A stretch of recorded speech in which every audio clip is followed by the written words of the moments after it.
Next topic ओम law. बहुत अच्छा most important topic है। ठीक है, ये बोर्ड में भी पूछा जाता है। ठीक है, या तो इसकी कोई डेफिनेशन पूछ लेते हैं या फिर पूरा एक्सप्लेनेशन भी पूछ लेते हैं। ठीक है, तो इसे अच्छे से लर्न कर लेना ओम लॉ। और ये आपके 12th में इसका प्रैक्टिकल भी है। ठीक है, ओम लॉ पर मतलब प्रैक्टिकल में भी आपको करना पड़ेगा ओम लॉ। देखो, according to Ohm law, when all the physical conditions remain constant, then electric potential across a conductor is directly proportional to current flow। मान लो किसी कंडक्टर से, ठीक है, इलेक्ट्रिसिटी क्या हो रही है, सप्लाई हो रही है। ठीक है, मान लो किसी वायर से हो रही है। ठीक है, जैसे एग्जांपल है, ये कोई वायर है। ठीक है, इसमें से जो करंट है आई वो सप्लाई हो रहा है।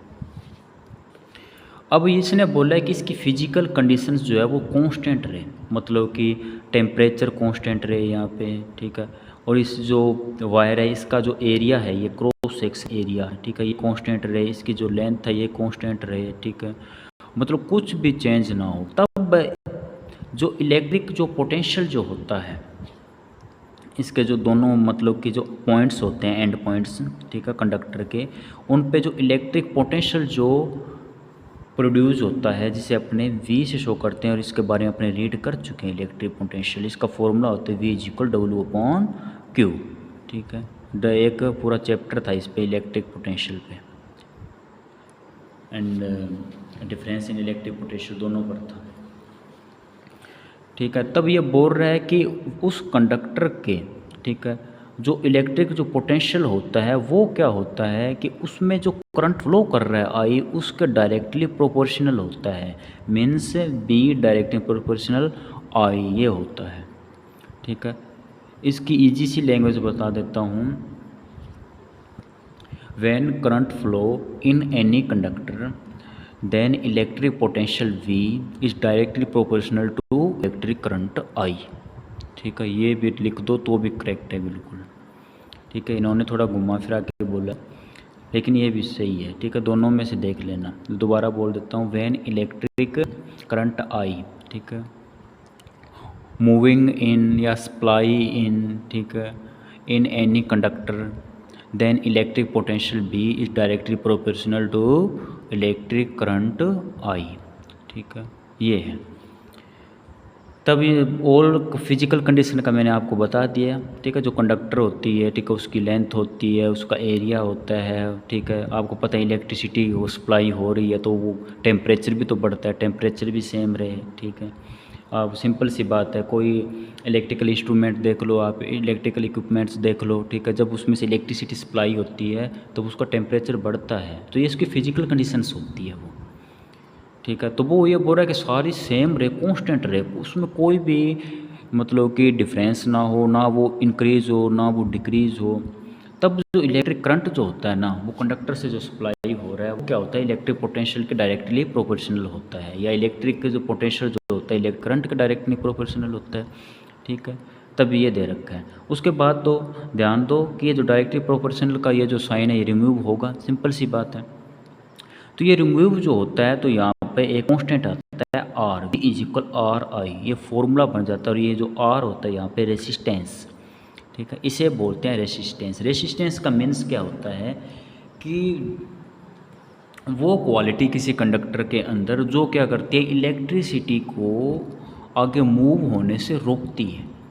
ठीक, उसे रेसिस्टेंस बोलते हैं। इसका मीन्स ही आपको पता है, नाम से शोर है, रेसिस्टेंस है भी किसी मूविंग पार्ट को रोकना। ठीक है, उसकी स्पीड को कम करना। तो इन कंडक्टर, इन इलेक्ट्रिक इक्विपमेंट्स के अंदर रेसिस्टेंस क्या होता है कि इलेक्ट्रिसिटी की जो सप्लाई होती है, ठीक है, उसको रिड्यूस करता है, उसकी क्वालिटी को रिड्यूस करता है, उसको स्टॉप करता है। ठीक है, तो ये फॉर्मूला बनेगा V=RI। ठीक है, यही है बस ओम का फॉर्मूला, ये ओम लॉ है। ठीक है, V=RI। ठीक है, ये भी बोलते हैं। उसके बाद मतलब वो फॉर्मूला तो यही है डायरेक्ट मेन तो ओम का। ठीक है, क्या Ohm, according to Ohm law, when an electric current supply in any conductor then electric potential directly proportional to electric current. ठीक है, ये डेफिनेशन या फिर ये when all the physical condition remain constant then electric potential across a conductor is directly proportional to current. ठीक है, ये है। तो V electric potential directly proportional to electric current I. तो यहाँ पे ये जो साइन है प्रोपोर्शनल का ये रिमूव होगा तो क्या बनेगा, V इज इक्वल आर आई, और आर यहाँ पे क्या है, रेसिस्टेंस है। अब अपने ये क्या प्रूफ करते हैं। ठीक है, ओम लॉ को अपने प्रूव करेंगे इसको भी ये करेक्ट है। तब ध्यान दो, यहाँ तक ओम लॉ हो जाता है। ठीक है, उसके बाद तो इसका प्रूफ है। According to relationship between electric current and VD नहीं है, ये VD है, ड्रिफ्ट वेलोसिटी। ठीक है, ये तो ये अपने अभी फॉर्मूला प्रूव करके आए हैं electric current and drift velocity में। ठीक, I इज इक्वल NEA/VD। ठीक है, मैंने बोला था एक सीक्वेंस से याद रखना, I इज इक्वल NEA/VD। तो ये रहा formula, I is equal NEA/VD। ठीक है, ये आगे पीछे आ जाए तो कन्फ्यूज नहीं होना, क्यों मल्टीप्लाई में है ना फॉर्म, ये सारी टर्म 2 को 3 से मल्टीप्लाई करो तो 6 आता है, 3 को 6 से मल्टीप्लाई करो तो 3 को 2 से मल्टीप्लाई करो तो भी 6 ही आएगा। तो मल्टीप्लाई जो है वो क्या करता है, कम्यूटेटिव लॉ को फॉलो करता है। ठीक है, ये आगे पीछे लिखे हो ना तो कन्फ्यूज नहीं होना। उसके बाद ध्यान दो, ये तो इलेक्ट्रिक करंट और ड्रिफ्ट वेलोसिटी में क्या था, फॉर्मूला था। यहाँ पे ध्यान दो, अपने जो ओम लॉ रीड कर रहे हैं, ठीक है, वो इलेक्ट्रिक करंट में यहाँ पे इलेक्ट्रिक करंट यूज़ हो रहा है तो अपने वैसे ही फॉर्मूला लेंगे। ठीक है, तो ये अपने फॉर्मूला लिया है इलेक्ट्रिक करंट और ड्रिफ्ट वेलोसिटी में। उसके बाद ध्यान दो कि ड्रिफ्ट वेलोसिटी का भी तो फॉर्मूला होता है इलेक्ट्रिक पोटेंशियल के अंदर, जो अपने प्रूव करके आए हैं, इज इक्वल EVT डिवाइड में MEL। फॉर्मूला अपने इक्वल को अपने प्रूव करके आए हैं पीछे। यहाँ पे L है ना, स्मॉल L लिखा हुआ तो L, और ये क्या था, T था। T यहाँ पे क्या था, 4T temperature.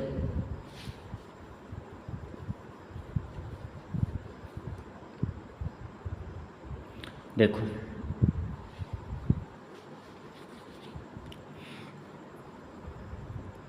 Equation first and second से, I इज इक्वल NEA/VD। ठीक है, तो ENA या NEA। ठीक है, और VD को रिप्लेस कर देते हैं इस फॉर्मूले से, EVT डिवाइड में MEL। ठीक है, यहाँ से देखिए अपने को क्या है, इलेक्ट्रिक पोटेंशियल का फॉर्मूला अपने फाइंड कर रहे हैं यहाँ से। ठीक है, V को अलग कर रहे हैं। तब ध्यान दो कि MEL है,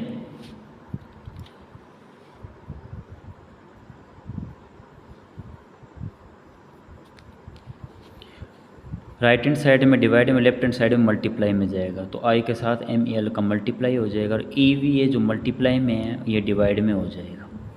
ठीक है, EVT। उसके बाद ध्यान दो अपने को इलेक्ट्रिक पोटेंशियल चाहिए। ठीक है, तो EI डिवाइड में चला गया। ठीक है, सॉरी ET ये रहा। उसके बाद EN भी डिवाइड में चला गया, और E से E का मल्टीप्लाई हो गया तो E स्क्वायर बन गया।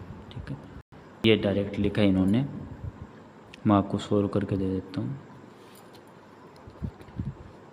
यहाँ से अपने को इलेक्ट्रिक पोटेंशियल फाइंड करना है। क्यों फाइंड करना है इलेक्ट्रिक पोटेंशियल? ठीक है, जिससे अपने कंपेयर कर पाएँ। ठीक है, क्योंकि अपने ओम का जो लॉ था V इज इक्वल RI था।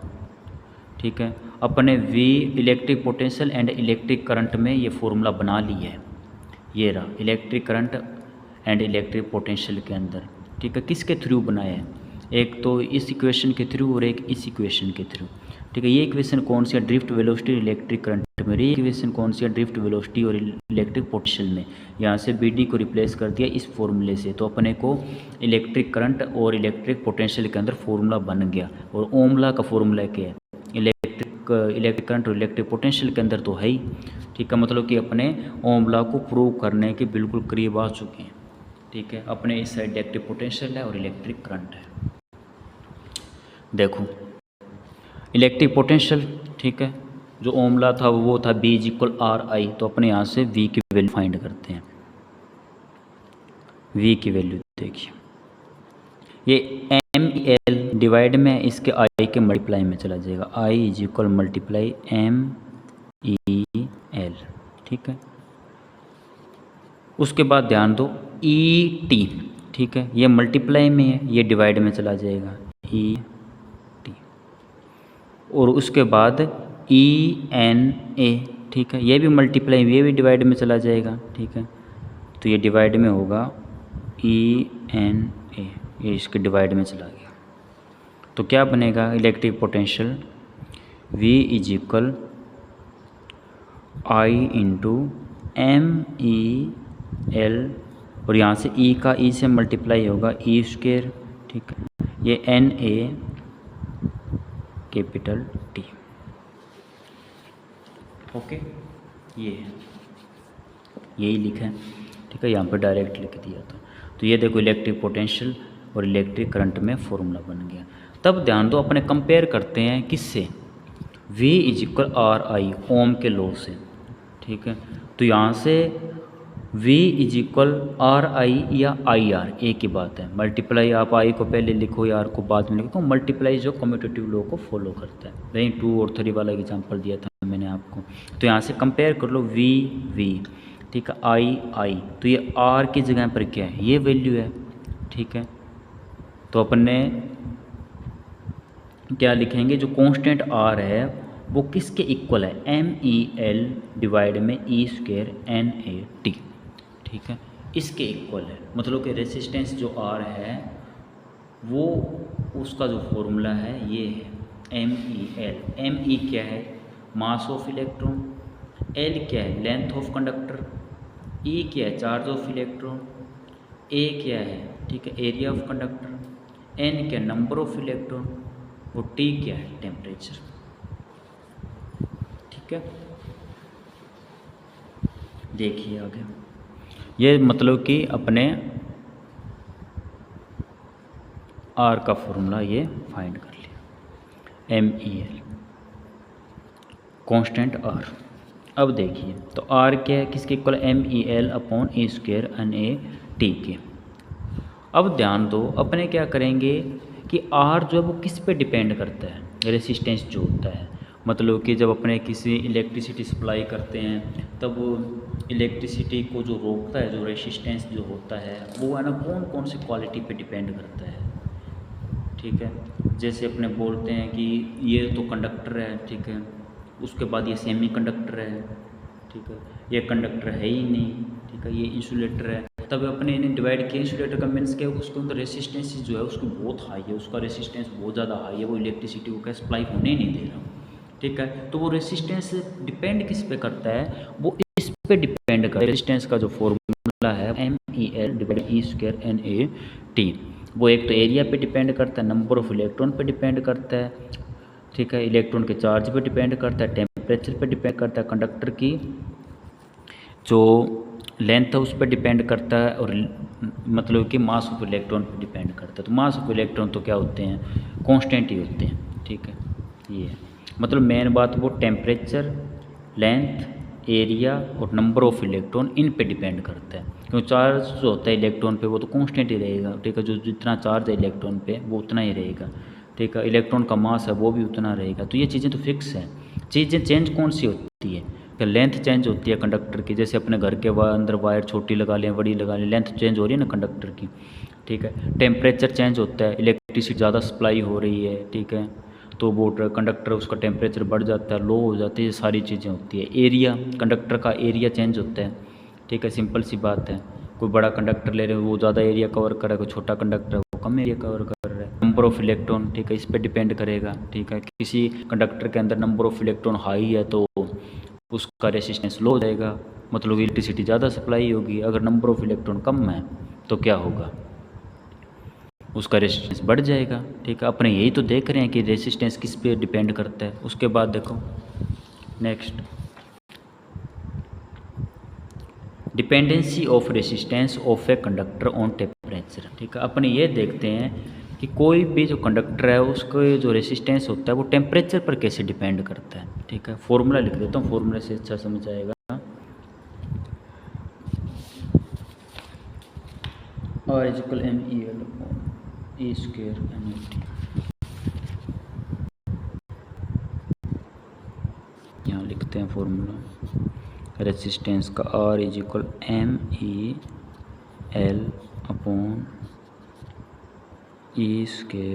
NAT। ठीक है, ये अब देखो अपने ये रीड करें कि ये जो रेसिस्टेंस है ये टेम्परेचर T पे कैसे डिपेंड होता है। मतलब अगर कंडक्टर का टेम्परेचर बढ़ जाए तो रेसिस्टेंस पे क्या इफेक्ट होगा, कंडक्टर का टेम्परेचर लो हो जाए तो रेसिस्टेंस पे क्या इफेक्ट होगा, वही चीज़ अपने देख रहे हैं। देखो, when the temperature of a conductor is increases then drift velocity of electron is also increases. Due to this the relaxation time between two collision decreases and hence resistance of a conductor increases।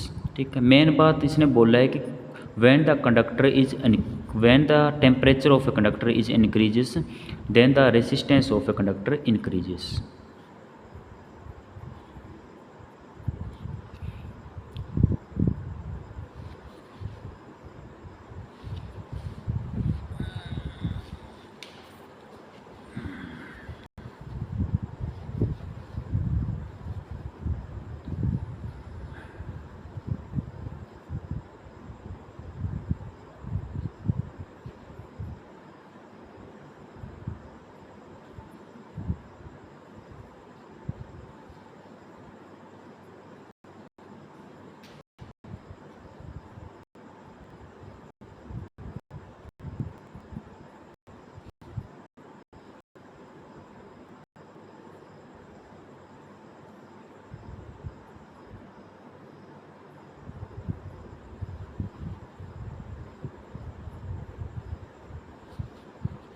देखो,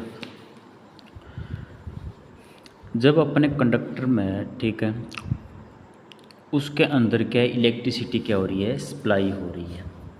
जब अपने temperature बढ़ा देते हैं, ठीक है, तो आपको पता है टेम्परेचर बढ़ाएंगे तो उसके कंडक्टर के अंदर जो इलेक्ट्रॉन है, ठीक है, उनकी वेलोसिटी बढ़ जाएगी, वो ज़्यादा जल्दी तेज़ चलने लगेंगे। ठीक है, क्योंकि उनके जो वो टेम्परेचर बढ़ेगा, ठीक है, तो उन पे इफेक्ट तो यही होगा ना। ठीक है, टेम्परेचर बढ़ने से उनका आगे का जो रास्ता है वो साफ़ होने लगेगा। टेम्परेचर बढ़ने के बाद जो उनका पाथ है वो क्लीन होने लगेगा, तो सारे इलेक्ट्रॉन जल्दी जल्दी मूव करने लगेंगे। ठीक है, जैसे अपने क्या करते हैं, जो वाटर होता है उसको गर्म करते हैं, ठीक है, उसको गर्म करते जाते हैं, ठीक है, उसके अंदर कोई पार्टिकल्स अपने रख दो, वो आगे जल्दी जल्दी मूव करने लग जाते हैं। मतलब कोई भी किसी चीज़ का टेम्परेचर बढ़ रहा है ना, ठीक है, उसका जो मीडियम होता है वो पूरा का पूरा क्लियर होता जाता है। तो क्या होगा, जो इलेक्ट्रॉन जो होंगे वो क्या करेंगे, उनकी वेलोसिटी बढ़ जाएगी, ड्रिफ्ट वेलोसिटी, मतलब कि एवरेज वेलोसिटी उनकी बढ़ जाएगी। ठीक है, एवरेज वेलोसिटी बढ़ेगी तो आपको पता है वो जल्दी जल्दी मूव करेंगे, तो जल्दी जल्दी मूव करेंगे तो उनका रिलैक्सेशन जो टाइम होगा वो क्या हो जाएगा,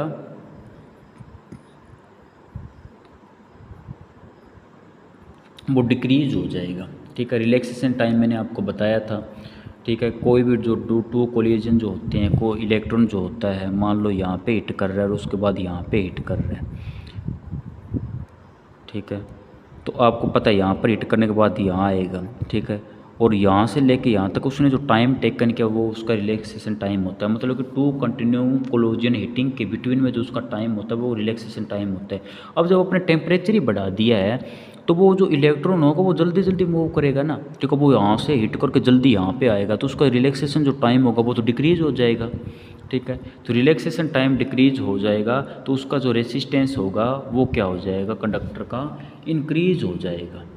ठीक है, मतलब कि जो इलेक्ट्रॉन्स है उनको संभलने का मौका ही नहीं मिलेगा, वो इधर उधर जल्दी जल्दी हिट करते रहेंगे। ठीक है, आगे एक रो में वो कनेक्ट नहीं कर पाएंगे, जिससे उनका जो रेसिस्टेंस जो होगा वो भी क्या हो जाएगा, इंक्रीज हो जाएगा।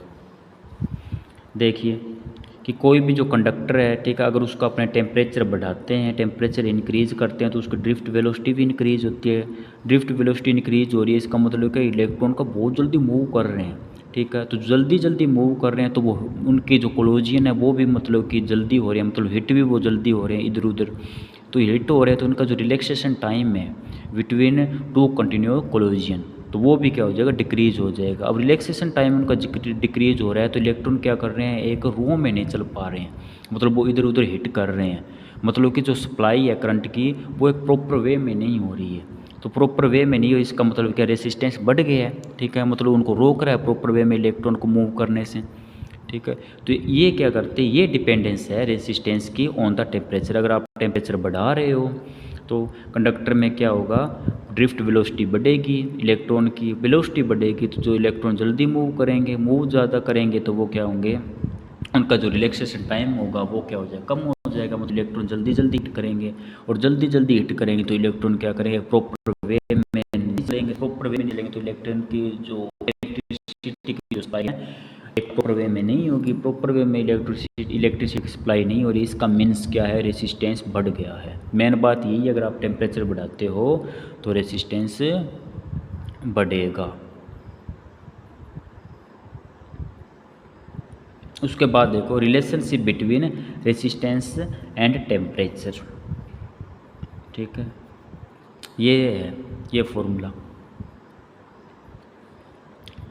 टेम्परेचर एंड रेसिस्टेंस के between R F is equal R I into 1 plus का alpha delta T. R F जो है फाइनल रेसिस्टेंस, आर आई जो इनिशियल रेसिस्टेंस, यहाँ पे जो अल्फ़ा है वो टेम्परेचर कोफिशिएंट, और डेल्टा टी है वो चेंज इन टेम्परेचर, मतलब टेम्परेचर के डिफरेंस जो होगा, ठीक है। ये फॉर्मूला इससे कुछ रिलेटेड है, न्यूमेरिकल वे जो अपने करेंगे, फॉर्मूला अच्छे से लर्न कर लेना। रेसिस्टेंस एंड टेम्परेचर के बिटवीन में जो फॉर्मूला है are F is equal R I into 1 plus का अल्फ़ा डेल्टा टी, ओके।